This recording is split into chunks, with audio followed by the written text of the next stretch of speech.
Hello friends, this is Dr. Kajal welcoming you to the journey from Mohan to Mahatma, the narration of Mahatma Gandhi's autobiography, the story of my experiments with truth. Glimpses of religion.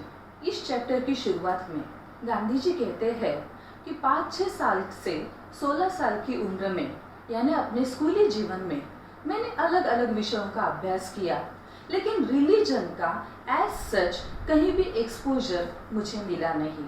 किंतु फिर भी आजू बाजू से religion के बारे में जो भी मुझे समझ सकता था वह मैं समझने की कोशिश करता रहा। मेरे लिए रिलीजन का अर्थ सेल्फ रियलाइजेशन है, नॉलेज ऑफ सेल्फ, खुद को समझना। इस विस्तृत अर्थ से मैं नॉलेज को और रिलीजन को लेता हूँ। एक वैष्णव परिवार का सदस्य होने के नाते हम शिव जी के, राम जी के ऐसे अलग अलग मंदिरों में जाते थे, लेकिन उन मंदिरों में जो दिखावा होता था वह मुझे कतई पसंद नहीं था। सिर्फ इतना ही नहीं, कई इमोरल इंसिडेंट्स वहाँ पर होते हैं ऐसा भी मेरे सुनने में आया था, और शायद इसी वजह से मैं रिलीजन में अपना बहुत इंटरेस्ट डेवलप नहीं कर पाया। लेकिन जो कुछ मैंने इन सराउंडिंग में खोया वह मुझे मिला हमारे घर की एक बूढ़ी नर्स से, जिसका नाम रंभा था। जैसा कि पहले के चैप्टर्स में मैंने आपको बताया है कि मुझे भूतों का, आत्माओं का, सांपों का बहुत डर लगता था।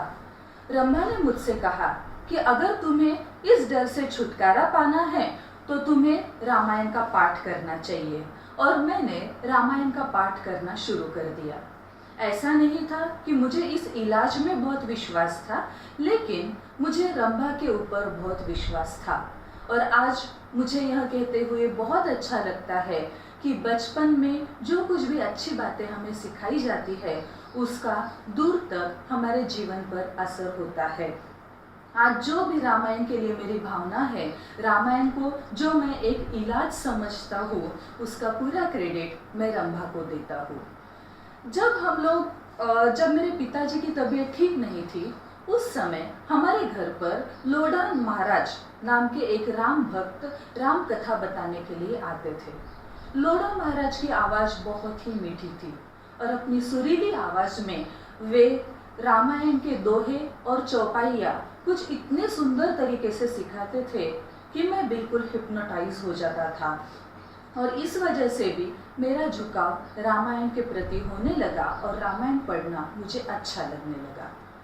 रामायण पढ़ने का यह सिलसिला जब तक हम पोरबंदर थे वह तब तक चालू रहा।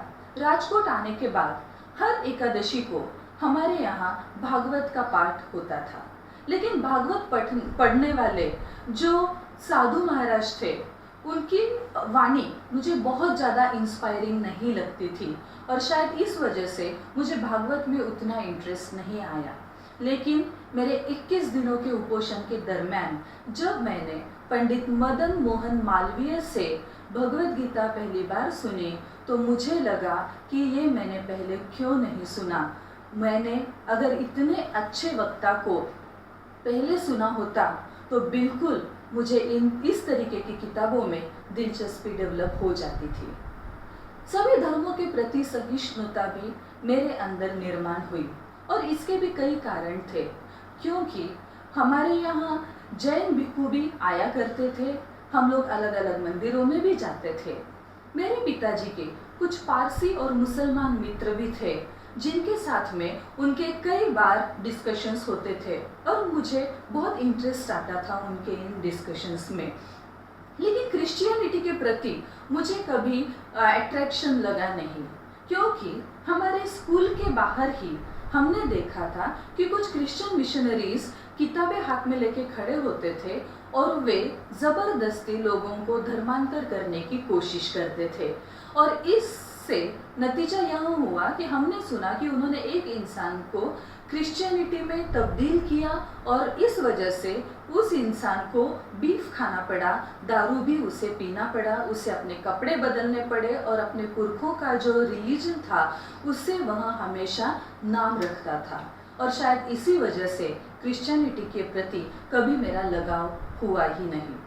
बचपन में मैंने मनुस्मृति भी पढ़ा, लेकिन मनुस्मृति मुझे उतना ज़्यादा अच्छा नहीं लगा, क्योंकि उसमें के जो सवाल थे उसके बारे में जब मैंने मेरे एक भाई को पूछा तो उसने भी मुझे कहा कि जब तुम बड़े हो जाओगे तब खुद ही इन सवालों के जवाब तुम्हें मिल जाएंगे।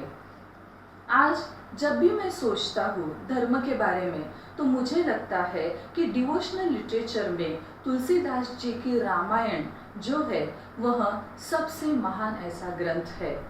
बड़ा होने के बाद मेरे लिए यह मुझे यह बहुत अच्छे से समझ में आया कि सभी चीज़ों का बेसिस नैतिकता ही है और सत्य ही मेरे जीवन का अंतिम लक्ष्य है। आज के लिए इतना ही। अगर आपको यह वीडियो पसंद आए तो उसे शेयर कीजिए, लाइक कीजिए और सब्सक्राइब कीजिए। और अगले किस्सों के साथ हम फिर से मिलेंगे। तब तक के लिए धन्यवाद।